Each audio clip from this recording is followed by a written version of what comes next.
The views, information, or opinions expressed during this show are solely those of the individuals presenting them and do not necessarily represent those of That Fuzzing Rock Show or its creators and writers. Cancel context, not humor. Enjoy the show.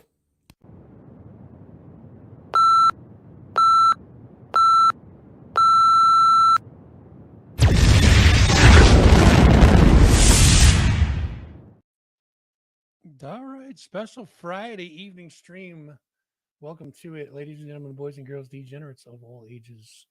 The Fuzz and Rock Show, and we're doing a special Friday evening tonight. I'll get it fired up. There we go. We're doing a little special Friday evening stream tonight to take on part 2 of the Josey Scott interview. Part 1 was last night at 7. Tonight is part 2. Tomorrow evening is going to be, tomorrow afternoon is going to be the full-length interview. It's going to be on the YouTube and Facebook channels at 1 p.m. Eastern time. So if you guys missed any of it, if you want to see the whole thing in its entirety, it's about an hour and 15 minutes long, something like that. So make sure you allot some time. Saturday, it's cold here in upstate New York anyways. So, if you're bundled up, nothing else to do, tune in 1 p.m. tomorrow afternoon to see the full-length interview with Josey Scott. What's up, dude? Good to see you, Sicko. My man from the West Coast is hanging tonight. So before we get this started, folks, I do have to take care of some show business. Of course, we are brought to you by Helderberg Meadworks, our amazing sponsor. We love them, absolutely love them to death. 2 locations in Esperance and Troy, New York. And coming up on March 26th, Sunday, March 26th, it's a fundraiser for Empire Rescue and Out of the Pits. They are an amazing rescue company for doggies. There will be this is in the Esperance location now. There's going to be a doggy kissing booth. That's where I'm going to hang out most of the day. There's going to be an acoustic performance by Mike Trash of the Erotics. Grammy's Tamales food truck and 1-day cocktail. It's called the Margarita. The old Margarita.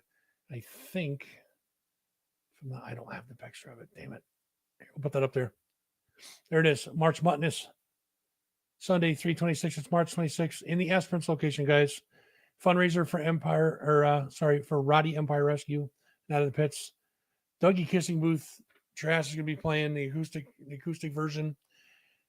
Grammy's Tamale and Grammy's Tamales food truck. God, I can't even talk tonight. 2 shows a week kills me, guys. So, 1-day Margarita cocktail special. It's a killer drink. It looks really good. So there's going to be an Ostara ceremony. I hope I'm saying that right. By Rose Sacred Runes. It's 6144 State Highway 30 in Esperance, New York, guys. Don't miss it. We still got February cocktail in the month is HXH or H by H. I don't know. It's that one right there. Ask for it. Featuring New Scotland Spirits, Helderberg Bourbon, and Black Currant Mead. Another tasty one, guys. Check that one out. So if you guys missed episode 3 of Roving Culture, it is up on the YouTube channel right now in its entirety. YouTube.com/That Fuzzing Rock Show. Make sure you guys are subscribing. Make sure you guys are dropping likes on the videos, sharing it to your friends, and of course, ring the little bell. That way you know every time we go on. On the Facebook side, it's Facebook.com/That Fuzzing Rock Show, which is our kind of home away from home. That is our page over at Facebook. And you guys can find that all on thatfuzzingrockshow.com. All the links are up there, as well as links to our merch. I got one on today. I don't know if you can see it or not, but little VU meter with the show logo on it. There's a bunch more to choose from. You can also get coffee mugs and signs and hats and H times it got you, Trace. Thank you. So yeah, make sure you guys are going over to the website, thatfuzzingrockshow.com. So here's what we're going to do tonight, guys. If we get 15 YouTube subscribers, and I'll do this for a couple hours tonight.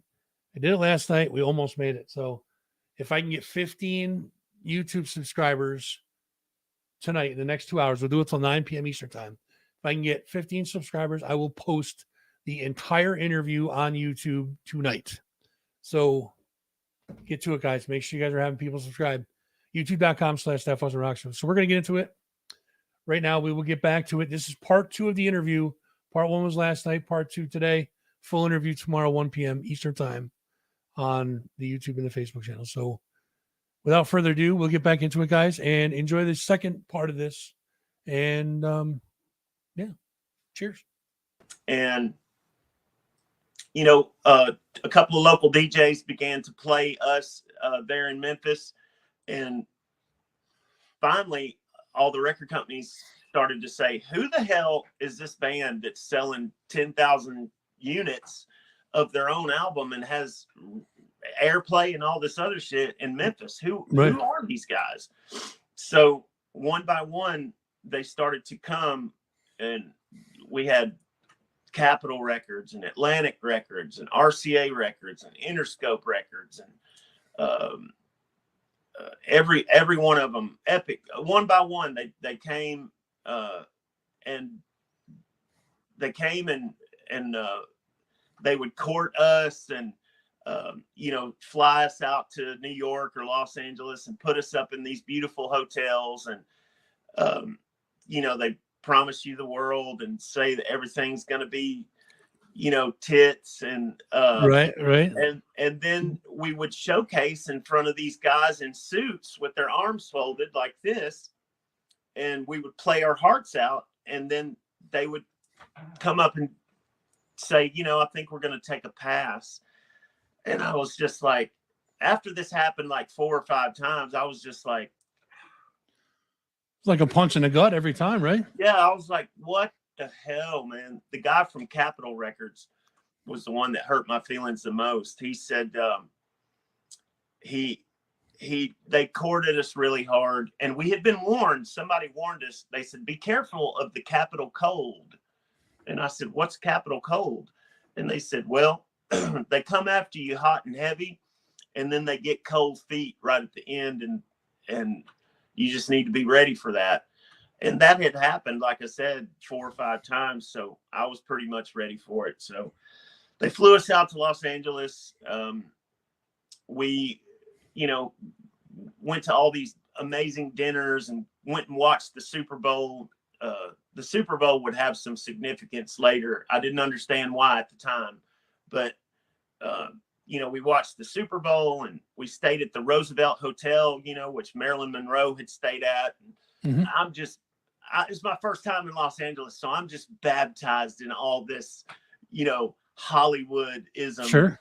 And at the end of the showcase, they stood there with their arms folded and, you know, their $5,000 suits. And we got off stage, and this English guy from Capitol walked up to me, and he said, good show, mate. He said, but you know what? Why should I sign you when I can go down the street and sign the next Jonathan Davis? And I said, thank you. I said, you know what, sir? I appreciate your time. I appreciate you having us here, and we'll see you on down the road, brother. Wow. And that was that. So, you know, by the time Island Def Jam came along, we were, or myself anyway, I had done got pissed about it. You know what I mean? I had become a bit disgruntled by that point. And, understandable. You know, they came down and saw us. Rob Stevenson, one of their A&R people, came down and saw a show, and he was interested, and you know, he's like, I'm going to take this back, and you know, we're going to talk about it and everything. So next thing you know, I was on a conference call with my manager at the time, Brian Coleman, brilliant man, great manager with Union Entertainment, just an amazing manager, and the producer that we were working with at the time, Bob Marlette, incredible producer. We were on the phone with Rob Stevenson and their head of A&R and Leor Cohen, the CEO. And so my little baby nuts are like drawn up into my stomach at this point. So we go through this phone call, and the head of A&R guy, he said, well, you know what? He goes, we're going to fly you guys out to New York. We're going to put you up in a hotel, and we're going to rent a rehearsal space that all the big bands rehearse at, and we're going to set you guys up. And I said, let me stop you right there. I said, with all due respect, sir, I'm not bringing my guys to New York City. I'm not going to drag my band up to New York City and stay in some 5-star hotel just so you can rent a beautiful rehearsal space and we can go play our hearts out to a room full of suits with their arms folded just to tell us you guys pass. I'm not doing it. And I said, furthermore, I want you to come to me. I said, this is what I would like. I said, you come to Memphis. You let us sell out the Daisy and pack it with 1,000 kids that are literally ready to tear that place to the ground and set it on fire. And let me go out there and rock that fucking party for an hour and a half. And then you can tell me no.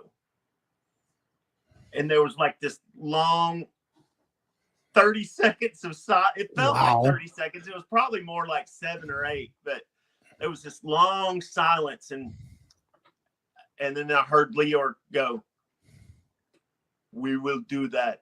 He was like this. He had like this Dolph Lundgren type. He's a Israeli special forces soldier. Right.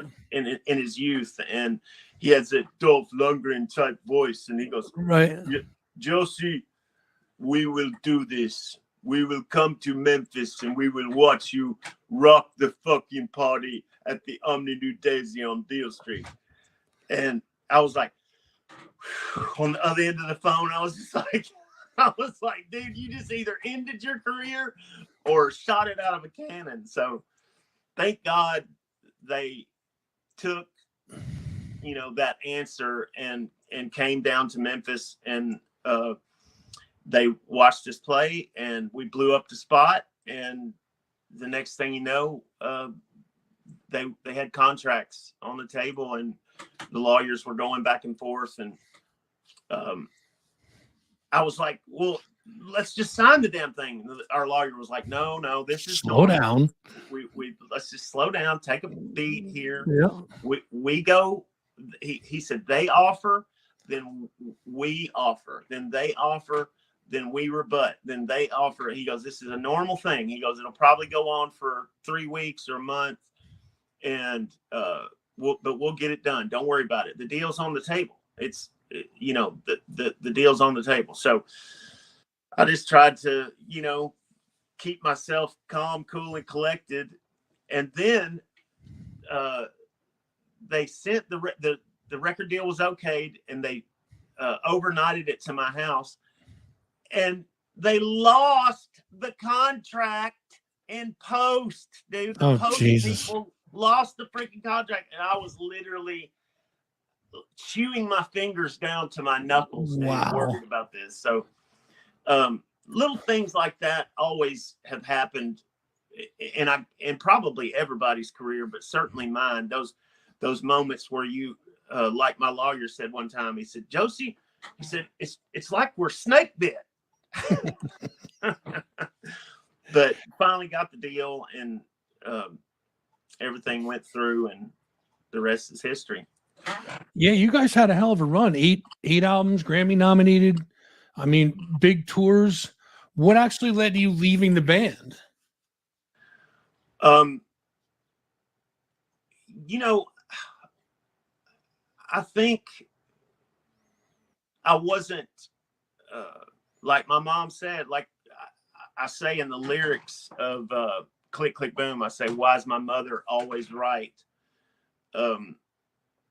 And she had warned me, she said, be careful for what you ask for. She told me she'd always say these prophetic things at key moments in my life. And the night we got signed or whatever at the Daisy, she said, she looked me right in my eyes and she put her hands on my face and she said, nothing will ever be the same after tonight. And she was right. Nothing was the same. but I got to a point where the be careful what you wish for thing started to bite me in the ass a little bit. We just weren't ready for fame, man. And we weren't ready for money. We weren't ready for all these accoutrements that come with, you know, with being in a popular American rock band. We thought we were, you know. Sure. You always think you're ready, you know. You think you can handle these things, and you're like, you know, bring it the fuck on. Let's do this. Let's do the damn thing, you know. Sure. And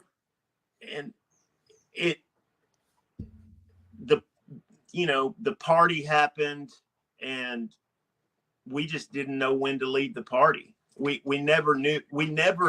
Nobody teaches you these things out of the gate, and we just got under the wheels of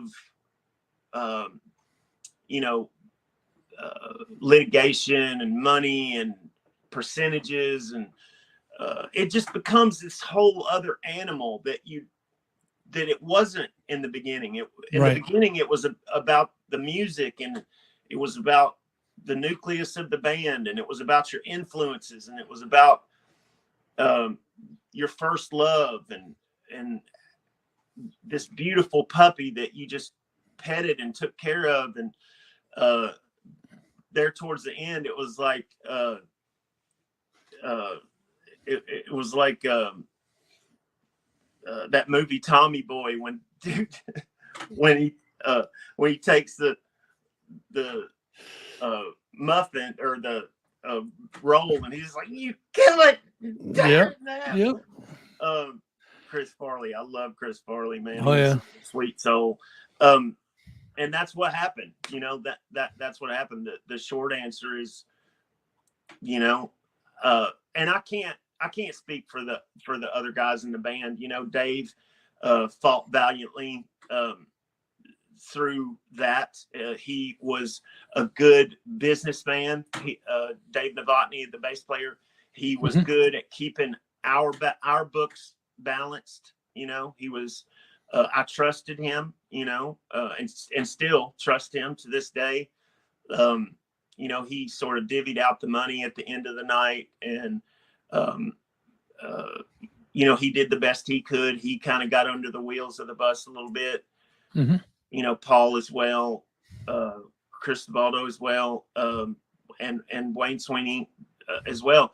But like I said, I can't speak for their journey. The four of them have their own journey, and they're survivors in their own right. Certainly, Wayne Sweeney and Paul Crosby are just, you know, flourishing these days, and I'm so proud of them and so supportive of them.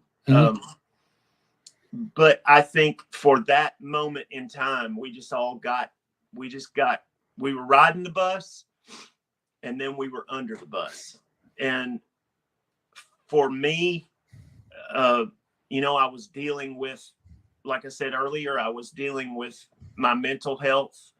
I didn't know how to navigate that still. You know, I was still sort of finding my legs as far as my mental health went. And then you throw drugs and alcohol into that situation, and it just became I just became a dumpster fire, you know, after a while. And I was trying to keep my marriage together, you know, got married in 2004. And during the heat of all this fame and everything happening with Saliva, I was trying to keep my marriage together, which is hard, you know, trying to keep a 5-way marriage together with the band and trying to keep a 2-way marriage together at home. Sure. And I knew I didn't want to lose my wife, because I've been in love with her since the day I met her. So I didn't want to lose her. And, you know, we were having children. We had my son Justice in 2006, and he's 16 now. And we had 2010, we were pregnant with a little girl, I think is what changed things for me. I had always wanted a little girl. Yeah. I had 3 boys, and I just always wanted a little girl. And once I knew a little girl was on the way, I knew that was the bell tolling for me. Perspective changes immediately, right? Yeah, my Yep. perspective just blew up, and I was like, I've got to step back from this if I want to live. I just had this,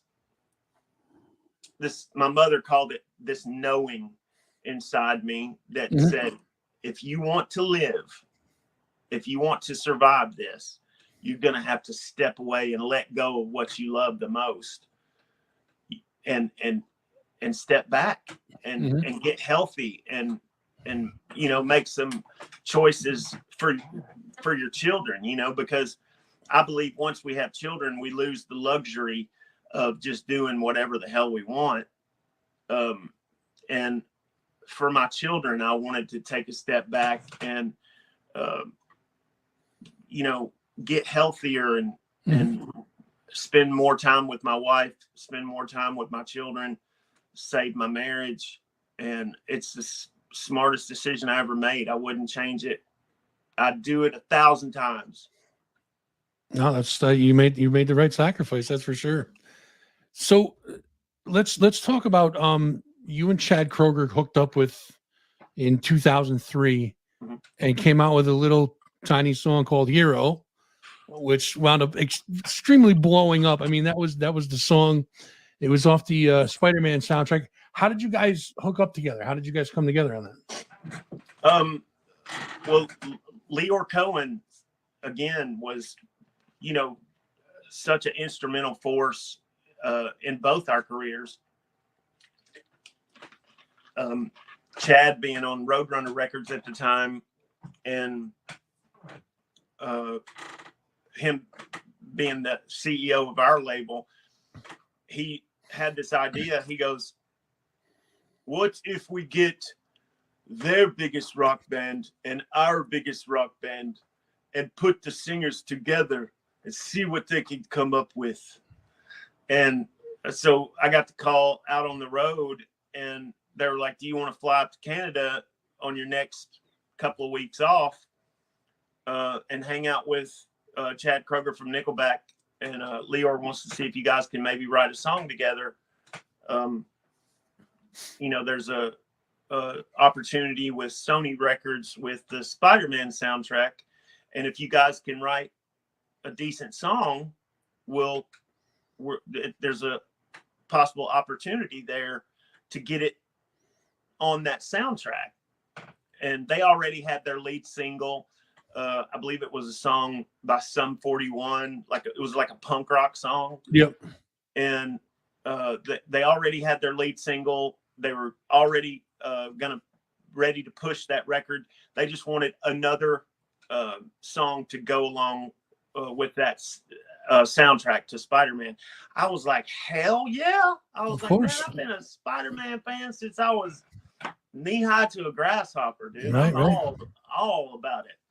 And so I flew up to Vancouver, which is just a breathtaking town. I love that city so much. God, it's beautiful. And they have the best sushi. I learned from hanging out with Chad that the freaking sushi there is just ridiculous. And so we met in the studio there in Vancouver. We tried a couple of different ideas. He wanted to do something like a derivative of Click Click Boom. He wanted to do like another Click Click Boom. And I was not completely opposed to that, but I was just like, well, I've done that. I don't want to do that again. I want to do something different. I was like, if you got anything, that you're working on that's a little bit different. And he goes, well, I got this one song. He goes, but the guys in Nickelback hate it and they don't want to do it. And he goes, I think it's pretty cool. He goes, but it's an acoustic song. I said, shit, let's hear it, you know? And he played me the meat and potatoes of Hero. Mm-hmm. And I was like, holy shit. I was like, this is pretty special, man. This sounds like something that would be on a superhero movie soundtrack. It reminded me of I remember when Batman came out with Val Kilmer, that song by Seal, Kiss from a Rose, Yeah. came out. And I remember going to the theater and seeing that song being played while the credits rolled. And I was just like, oh man, it was just such an emotional impact on me as a wannabe songwriter.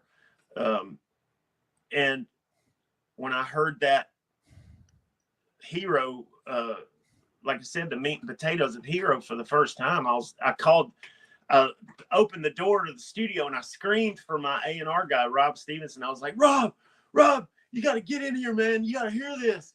So we played it again, and the record company people were blown away and really loved it. And then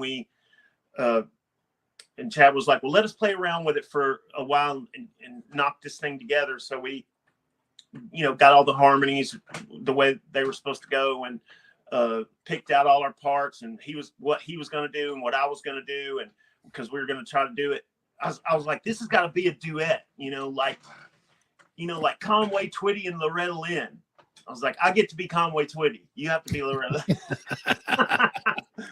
No, but we fooled around with it for probably another hour or two, and then it was slamming. It was to the point where we were like, well, let's, we had access to the studio the whole night. We were like, let's lay this fucker down, man. Let's record this.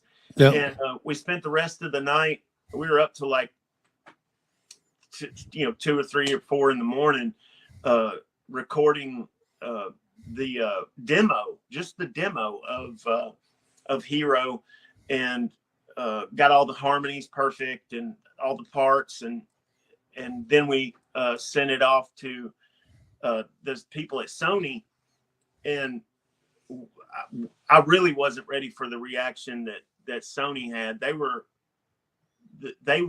ready to stop the presses and throw away all the albums that they had printed so far. They just got rid of them like magic, and then reprinted them with Hero as the lead single.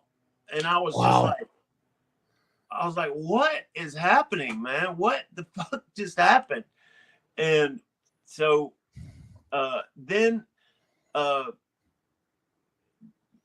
some crazy stuff happened in my career. Of course, I was my own worst enemy and couldn't get out of my own way, and got full of drugs and alcohol or whatever one night, got into a fight. And the next day, the label was like, you got to go to rehab, bro. You got to go get cleaned up. You at least got to go take a break and get cleaned up. Sure. And I was young and running wide open, you know what I mean? Mm-hmm. And, as my daddy would say, like a case knife. I was wide open. And so I said, I'll do it. I was like, but can you get my idol on the phone to tell me, to help me, to help me get into rehab? They were going to send me to Promises out in Los Angeles, mm-hmm. which ended up being a really nice rehab. Nothing I could have ever afforded. Sure. And so next thing you know, I get off the phone with the label, and 5 minutes later, I'm sitting there with my son, and we're watching a Disney movie. I was spending some time with my son, Cody, that passed. And 5 minutes later, the phone rings, and I pick up the phone, and dude goes, yeah, man, this is Nikki Sixx. I just wanted to call and talk to you a little bit and see how you're feeling. I was like, no fucking way, man. No Wow. way is this Nikki Six, dude. And we just began to talk to each other, man. And he is one of the kindest, most giving individuals that I ever have had the pleasure of running across in this life, man. He was my idol growing up, and I had his posters in my room, and I wanted to be him. I did my hair just like him and wore my leather pants and ripped up shirt just like him. I even I would put 2 black stripes under my eye like him. And then to get to talk to him on the phone in such a vulnerable place in my life. Sure. And for him to be so kind and giving and delicate with me was just such a blessing, man. And I'll never forget it. I will always owe my life to Nikki Six, because he made it so easy. He told me, he goes, dude, don't worry about nothing. He said, go pack a bag. He said, pack you some comfortable pajama-like clothes, bring some sneakers, and, pack you enough cigarettes to get through 30 days. And he goes, go to the airport there in Memphis. He goes, there's a plane ticket waiting on you. He said, all you got to do is get on the plane, brother. Just pack your little bag, go get on the plane. He goes, wow. And I will be on the other end of that plane in Los Angeles to receive you, and I will take you to promises and deliver you myself. And, we became, really close buddies after that, and hearing everything that he had been through with drugs and alcohol. And, this was before the Heroin Diaries or The Dirt had came out. So right. He gave me, like an up close and personal preview of what that was going to consist of, and what that was really like for him. And my issues were a walk in the woods compared to Nikki's. And right. Yeah. He's been through a lot. I just never, he had died like 5 or 6 times and was revived there at Cedars-Sinai in Los Angeles. And they got so used to Nikki coming in dead. They were just like, oh, here we go again. Nikki Six. He got a frequent flyer card from them. He did. He had a frequent flyer card to the afterlife, I think. I think so. But like I said, no, you will not meet a more kind, giving, loving, genuine, real person than Nikki Six, man. So let's bring us right to today's time. New brand, new bands. Tell us about, how am I going to put this? Tell us about the new Josey Scott 2.0. Well, I'm working on this new project called Shade Violent, and it's a collection of some friends of mine here where I live in Oklahoma, and my stepson Dylan is Dynamite Delone is my rhythm guitar player, and we're just in the process of writing a record right now, and we're just now getting in the studio and starting to figure some things out. We've done a couple of shows, a couple of startup shows, a couple in Tulsa, and we're going to do a little run through Texas, I believe, and we had to cancel some shows because of COVID up in Ohio and Indiana, Michigan, up at the Machine Shop. Shout out to the Machine Shop. I love those guys. I hated to have to cancel that show. Fucking COVID, man. It's been awful. Yeah, it's definitely. I hate even having to say that word. But yeah, we're just getting it together and sort of sussing things out. And I just want to. I want my mission is to get back to that kid in Memphis that one of my favorite producers, Malcolm Springer in Nashville, said, where's that kid that used to run around with the green notebook full of lyrics under his arm and the backpack and the black blazer? Where's that kid at? And that's exactly where I'm trying to find my way back to that kid. I'm trying to find my way back to that first love, why I fell in love with music in the first place, and why I think music is so beautiful and so moving. And it's a chance. I'm working with Scatterbrains, a producer out of Nashville. Yep. And he told me, he said, this is an opportunity for you to tell your story. He said, that's what this is about. At 50, when, you've gone through the arc of your first arc of a musical career. And, you've done some wonderful things, and you've been through some horrible things. And he said, it's time for you to tell your story. There you go. And I think that's my mission, is to get back to why I fell in love with music in the first place, and to tell my story and to join those two hands together. Well, I definitely appreciated you, hanging out and telling your story with me. I've had a blast with this so far. So Yeah, getting back to the album, you guys said you're working on it. Is there any timeline for the album being done, or are you just kind of not at the moment? I mean, we're just sort of, taking it fast and loose. We're not really putting a time limit on it. I would like to get it out over the next 3 to 6 months. Mm-hmm. I'm definitely planning on dropping a single in the next 3 or 4 months, definitely. But I just want to pay more attention to the music and make sure that everything is right and perfect this time, because it's a privilege and an honor to kind of finally be in the driver's seat and be the captain of my own soul, There you go. And not have to answer, to the whims of others, Sure. what I mean? Yeah. Which I'm not bad mouthing that in any kind of way. I just want a chance, like I said, to tell my story. And then, so are you guys going to start doing more dates touring wise, just to kind of work the music out, or? Yeah, I mean, we been playing a couple of startup shows, just getting all the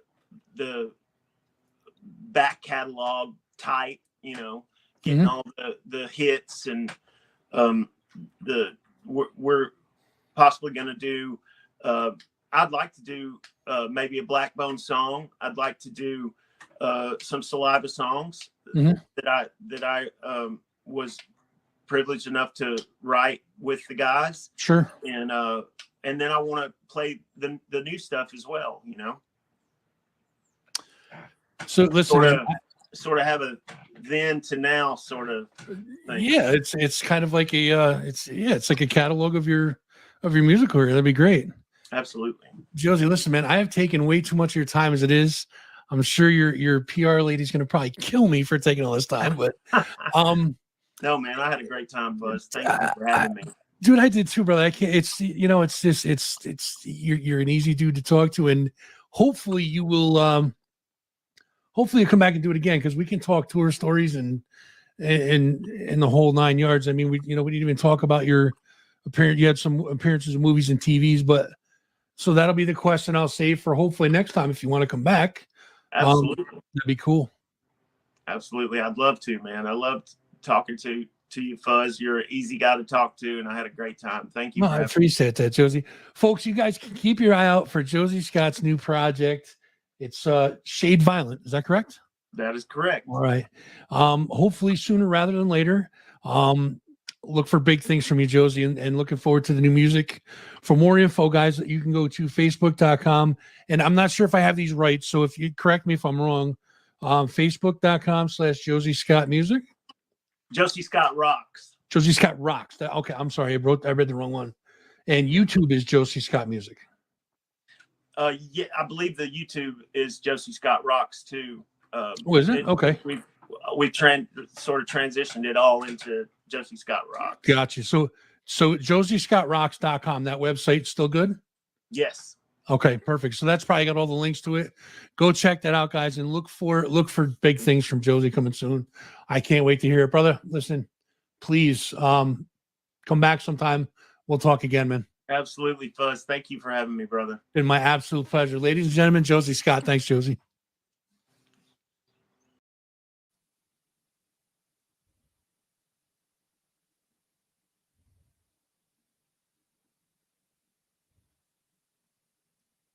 One of my all-time favorite interviews, guys. That was wicked cool. He's a cool dude. And yeah, we'll look forward to talking to him again for sure. He's definitely willing to come back, which is great. So that's it for the Friday night edition. I don't really I feel like I'm cheating on my Thursday night show. Don't tell it. Don't say nothing.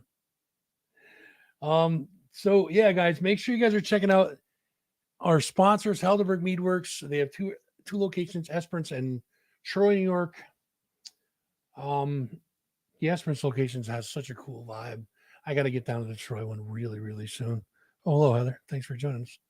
So, March 26th, it's March Muttness up at Helderberg Meadworks, and Sunday, the 26th. Let's get this back up on the screen. There's a fundraiser for Rowdy Empire Rescue and Out of the Pits. They're gonna have a doggy kissing booth. I don't know if I'm gonna be manning that, but I don't know. Doggy kissing booth. I'm gonna hang out over there. Mike Trash is gonna be performing acoustic stuff. Grammy's Tamales food truck. There's a 1-day drink special. It is called the Muttarita.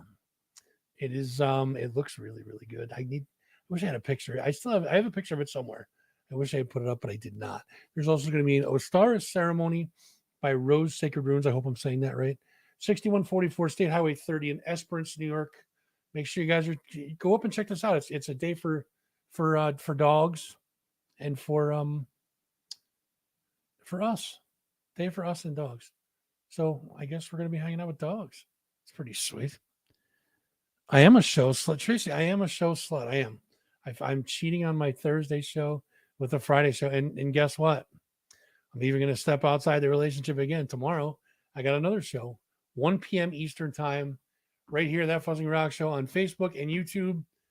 Make sure you guys are subscribing to the YouTube channel. If I get 15 subscribers between now and 9 p.m., and we're already off to a good start, just so you guys know, I will post the full interview on YouTube tonight in its entirety. The full thing on YouTube tonight. 15 subscribers as of 9 o'clock tonight. So, and what else I got to say? If you guys missed episode 3 of Roving Culture, you can check that out on the YouTube channel. Also, go to our website. It's thatfuzzandrockshow.com. You guys have the links to all the sites and stuff, all the socials are there. And what was I going to say? Oh, to our merch. Every link is there. Go over to the website and check it out. And make sure you guys are going out and checking out some shows in the area. We got a bunch of cool stuff going on. I can't even. So Saturday night, I did go out. I actually ventured out. I went up to Wicked in Clifton Park and went up there. Mike and the Monsters was playing, and they had this band that opened up for them. They're new to this band. This version of the band is new to the scene, but they're called Out of Office, and they were pretty goddamn good. I mean, they here's the thing: you go to shows, you see cover bands, and you kind of expect to hear some of the favorites, et cetera, et cetera, et cetera. These guys were doing stuff that like covers that people don't normally do, which is original, and that stands out, and that's a good thing. So make sure you check them out. High energy female lead singer, and the guitar player, I think he's out of his mind, but he's cool. They kind of vibe together well on the stage. I wonder why. And she was drinking out of she was drinking out of a Hershey's chocolate bottle. It was mysterious. Nobody knew what was in it. So maybe if you guys go check out their next show, you can try to have a contest to figure out what's in The Hershey's chocolate bottle. I don't think it was Hershey's chocolate. Well, it might have been. I should have asked to share. I could have. Oh, I can't do that. My diabetes would kill me. Yes, Tracy. The ornaments are still up. There you see them right there. We have a bra. We added a bra to the collection. That came in. That's new. There's fuzzy thong right there. All of those decorations donated by our lovely viewers. The thongs are covering that Christmas tree. Stand up all year long.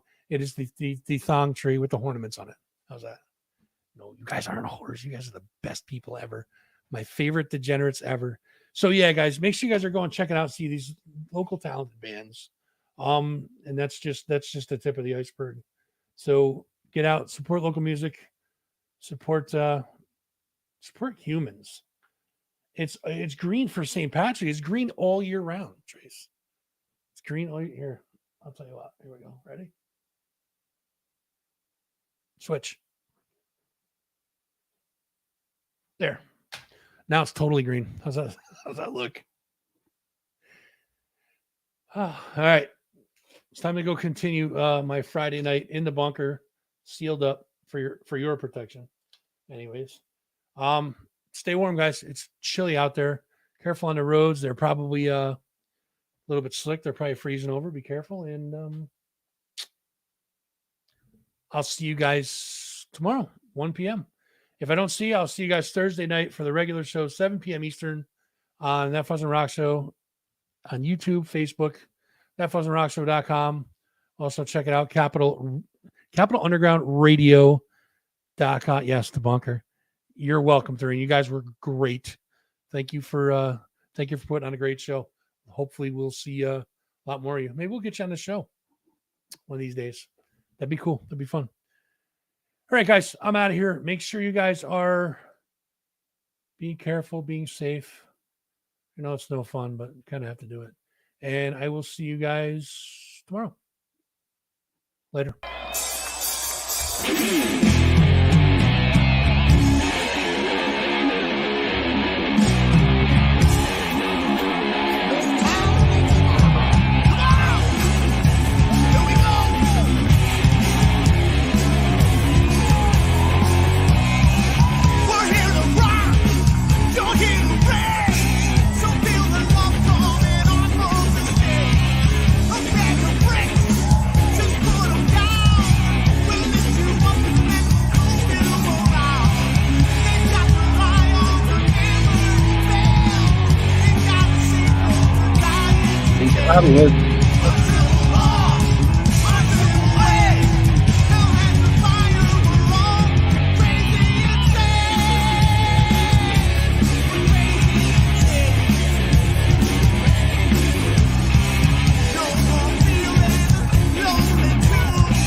There it is.